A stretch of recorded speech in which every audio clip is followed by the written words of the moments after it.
Welcome to Study Loop.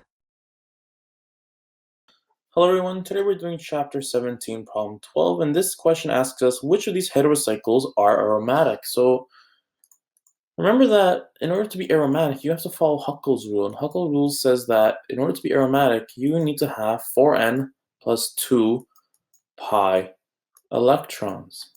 And where n can be any positive integer, such as 0, 1, 2, 3, etc. So we know that in order to be aromatic, a compound can either have 2,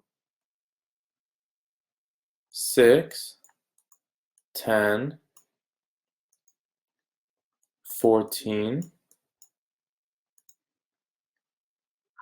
22, and etc. number of electrons, of pi electrons. So what are pi electrons? Well, they're electrons that make these double bonds. So in all these molecules, these are all pi electrons that make your double bonds here. So let's start with A. In A, we have 2 pi bonds, but then we have oxygen with 2 lone pair of electrons. Well, what makes this pi bond? And if we see, we have this carbon here, for example, here is an sp2 hybridized carbon. So what does that mean? Well, that means that this sigma bond, the original bond I'll draw in red, is formed by the s orbital. So both of these carbons donate s orbital. So it's kind of messy. I'll draw it here. So this sigma bond is formed when these two carbons have overlapping s orbitals like this. And 2 electrons exist in each of these orbitals, making the sigma bond. But now what about a pi bond? What if we had a pi bond here? Well, this is formed by p orbitals. So pi bonds are formed by p orbitals, and p orbitals are kind of different because instead of going on top of each other, they're kind of like perpendicular to the sigma orbital, to the s orbital. So the sigma bond is created by this s orbital that overlaps each other, but this pi bond are going up and down. So these pi bonds are not overlapping each other. So that's why even though, yes, 2 bonds are stronger than 1, 2 bonds are not 2 times stronger than 1 bond because this 1 bond is made from overlapping orbitals, while this pi bond is made by some sort of interaction underneath the bond and on top of the bond, you see here. So in order to, so every atom is involved in stuff in this sort of molecular theory that we went over right now. So if you look at this oxygen atom, well, this oxygen atom has sigma bonds here, sigma bond here to make those sigma bonds. So they have s orbitals to create those sigma bonds. But now we have 2 lone pair of electrons. Well, oxygen will also have an orbital that comes out of out of the plane of the molecule, but it also will have an orbital like the p orbital that will go up and down. So because we have 2 lone pairs of electrons, what you need to do is you always need to fill in your orbital that goes out on the plane of the page. So that always gets filled first. And now if you have an extra lone pair electron like what oxygen does, then you can fill in those 2 electrons on that p orbital that goes up and down. And now when we say pi electrons in this Huckel rule, we actually mean p orbital electrons. So now 2 of these electrons, or 1 lone pair from this oxygen, is actually involved and actually localized in the p orbital of oxygen. So it can actually be used to delocalize around the ring, and it can actually be used to make this compound aromatic. So now what we see is that we have 1, 2, 3, 4, 5, 6 p orbital electrons. So 6 is, yes, in part of the Huckel's rule. So yes, A is an aromatic compound.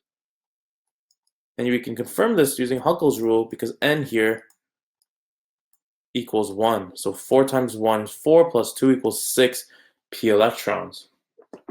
So now we use the same logic here. So here, what we have is we have 3 bonds, but now we have oxygen that also has 1 lone pair electron. Well, now if you remember, if you draw those orbitals, so oxygen has 3 orbitals, and then it has one that goes up and down, which is your p orbital. Well, remember what we said, that the orbital that goes out of the plane of the page, so this orbital that goes out on the plane of the page, needs to be filled first. So those 2 electrons, that one lone pair electron that this oxygen has, needs to occupy this orbital before you can go into the p orbital. So these 2 electrons are not part of the p orbital, so cannot delocalize into a ring. So it's not involved in any aromaticity or in any addition to this 4n+2 rule. And you ought to also remember that lone pairs on atoms that are already involved in multiple bonds, such as this oxygen, it was already involved in a double bond on the left. Lone pairs of atoms that are already involved in double bonds, like this oxygen, cannot be delocalized in the ring, so they can never be counted in determining aromaticity. However, the non-bonding electrons, or lone pair electrons on heteroatoms that are not bounded on with multiple bonds, they can be involved in determining aromaticity, and that was the example here. We had oxygen with 2 lone pair electrons. One of the lone pair electrons occupied the orbital that's perpendicular to the p orbital, and one of the lone pair electrons actually occupied your p orbital, being involved in aromaticity. So here what we have is, because these lone pairs are not involved in the p orbital, we just have 1, 2, 3, 4, 5, 6 p electrons. And yes, this also follows Huckel rules, so this molecule is also aromatic. Well, now what about this oxygen? Well, we have a structure that looks similar to the first molecule here, in that our oxygens have 2 lone pair electrons. So remember, you draw your 3 orbitals for oxygen, and you first need to use that first pair of electrons to occupy that orbital that goes perpendicular to the p orbital, and then you can draw your p orbital going up and down. And then if you have any extra lone pairs like this oxygen does, then we can occupy the p orbital. And we know that p orbital is involved in determining aromaticity because it can delocalize around the ring. And obviously, because the oxygen on top is the same as oxygen on bottom, the same is true for this one. We have 3 orbitals that are involved in bonding. And then you need to fill in your bonding, your lone pair electrons on this perpendicular orbital first. And now if you have any extra, then you can add it to your p orbital, which is up and down, and this oxygen does. So in essence, we have 1, 2, 3, 4, 5, 6, 7, 8 pi electrons. So because 8 is not part of Huckel's rule, this is not an aromatic compound. Not only that, we know that it's not going to be aromatic because this molecule is not fully conjugated. We know that these oxygens are actually sp3 oxygens. So that means that in order to be aromatic, every atom in your aromatic ring has to be sp2. Like these 2 examples, they are every molecule, every atom in this molecules are sp2 hybridized, but these oxygens on C are sp3 hybridized. So we know that the ring is not completely conjugated, so it cannot be aromatic.